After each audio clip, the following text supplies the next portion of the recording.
Friday the 13th just hit the last street. Last week Infosys 10% से टूटा है. TCS is bleeding. Nifty IT index सिर्फ पिछले कुछ सेशन में 12 से 13% टूट चुका है. हर क्लाइंट, हर दोस्त बस मुझसे दो सवाल पूछ रहा है. पहला, मेरा आईटी पोर्टफोलियो इतना नेगेटिव में क्यों है? दूसरा, क्या ये बाय ऑन डिप का मौका है? मेरे हिसाब से नहीं, अभी तो नहीं. आज ना हम सिर्फ स्टॉक प्राइसेस को नहीं देखेंगे, हम देखेंगे कि इंडिया में पैसे कमाने का तरीका कैसे चेंज हो रहा है. अगर आपके पोर्टफोलियो में आईटी स्टॉक्स है तो मंडे मार्केट खुलने से पहले इस वीडियो को जरूर देखें. So let's start. देखो, अगर आप न्यूज़ चैनल देखोगे तो दो रीज़न है मार्केट के टूटने के. पहला, यूएस फेड रेट्स. अभी यूएस में इंटरेस्ट रेट्स काफ़ी ज़्यादा है, मतलब कंपनीज के लिए लोन लेना महंगा है. और अगर लोन लेना महंगा है तो कई कंपनीज अपने जो एग्जिस्टिंग प्रोजेक्ट्स हैं उनको होल्ड पे डाल देंगी, नए प्रोजेक्ट्स नहीं देंगी.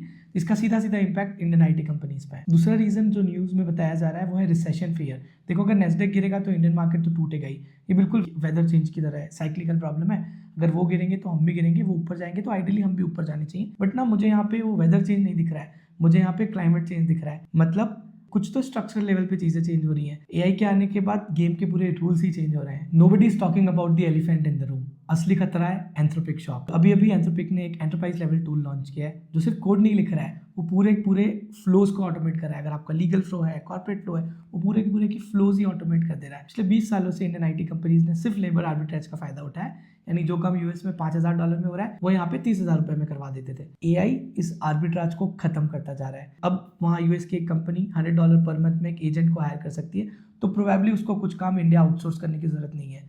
तो ये रिसेशन रिस्क नहीं है, इट्स एन ऑब्सोलेसेंस रिस्क. एक और खतरा जिसके बारे में बहुत कम लोग बात कर रहे हैं वो जीसीसी रिस्क. ये चार्ट देखो आप. ग्लोबल कैपेबिलिटी सेंटर्स यानी कि जीसीसी इंडिया में 40% से ग्रो कर रहे हैं. JP Morgan, Walmart, Wells Fargo, ये सब हैदराबाद, पुणे, बैंगलोर में अपने खुद के ऑफिसेस खोल रहे हैं.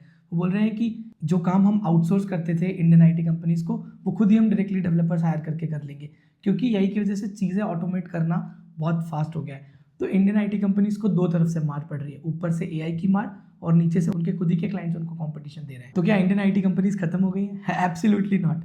लेकिन एक कड़वा सच सुन लीजिए, dividend party is over now. पिछले 10 से 15 साल से टीसीएस और इन्फोसिस जैसी कंपनियों ने अपने 80 to 90% प्रॉफिट डिविडेंड के रूप में, बायबैक के फॉर्म में दे दिया है. तो this was the golden era for passive income. But अब पूरा गेम ही चेंज हो रहा है. एआई हवा में नहीं चलता, it needs massive funds, it needs computing power, servers, GPU.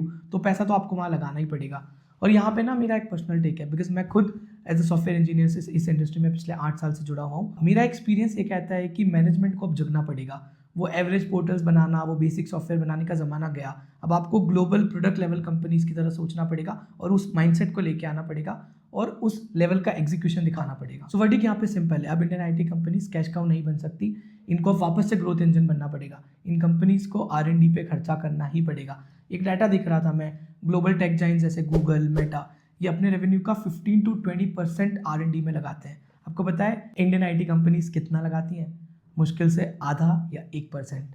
और अब इनको R&D पे स्पेंड करना ही पड़ेगा, नहीं तो जो हाल नोकिया का हुआ यहाँ पे भी वो रिस्क है. और जब भी अगर इस तरीके से एक्सपेंशन होगा तो हो सकता है डिविडेंड सूख जाए. तो अगेन आपको आपके पोर्टफोलियो को कैपेक्स साइकिल के लिए प्रिपेयर करना चाहिए, डिविडेंड साइकिल के लिए नहीं. तो बात ये कि अब हमें यहाँ से क्या करना चाहिए. तो पहला एडवाइस मेरा ये रहेगा, अगेन आप अपने एडवाइजर से बात कीजिए, बट पहला, अंधाधुन एवरेज मत करो. जस्ट बिकॉज कोई स्टॉक सस्ता मिल रहा है उसका मतलब ये नहीं है कि वो अच्छा है. दूसरा, लुक फॉर कंसल्टेंट कंपनीज. वो कंपनीज ढूंढो जो दूसरी कंपनीज को एआई इंप्लीमेंट करने में हेल्प कर रही हैं. तो consultant focus companies is what you should look for. Third, wait for stability. जिस हिसाब से ताश के पत्तों की तरह आईटी इंडेक्स क्रैश हुआ है, कंपनीज क्रैश हुए, just wait, don't catch a falling knife, थोड़ी स्टेबिलिटी आन दो. चौथा, which is very important, is risk profile. देखो, अगर आपका किसी भी एक सेक्टर में एक्सपोजर ज़्यादा है तो आप फंसोगे.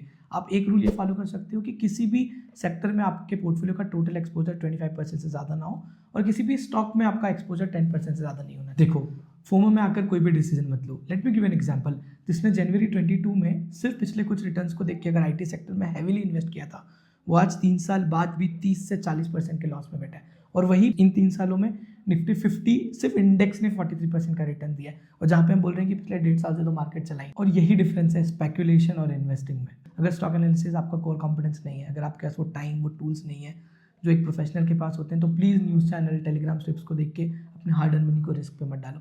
और आप डायरेक्ट स्टॉक्स की जगह म्यूचुअल फंड कंसीडर कर सकते हो, क्योंकि वहाँ पे एक एक्सपर्ट फंड मैनेजर बैठा है जिसके पास एक पूरी रिसर्च टीम है, वो टूल्स हैं, वो वहाँ पे आपके लिए डिसीजन ले रहा है और mutual fund basket of stocks buy करता है. तो वहाँ पे बाउंस बैक के भी चांसेस ज़्यादा अच्छे रहते हैं। और अगर आप चाहते हैं कि हमारी टीम आपके पोर्टफोलियो बिल्डिंग में हेल्प करे, आपके पोर्टफोलियो को रिव्यू करे, आपकी गोल प्लानिंग करे, तो पिन कमेंट में हमारा फॉर्म और कॉन्टैक्ट नंबर है, आप प्लीज़ उसको भर दीजिए and our team will reach out to you in 2 working days. और ऐसे ही डिटेल्ड और ऑनेस्ट एनालिसिस के लिए इस चैनल को सब्सक्राइब करें और कमेंट में बताओ कि आपको यहाँ से क्या लग रहा है, क्या यहाँ से IT सेक्टर यू टर्न लेने वाला है या फिर और नीचे गिरेगा। Let's discuss. जय हिंद।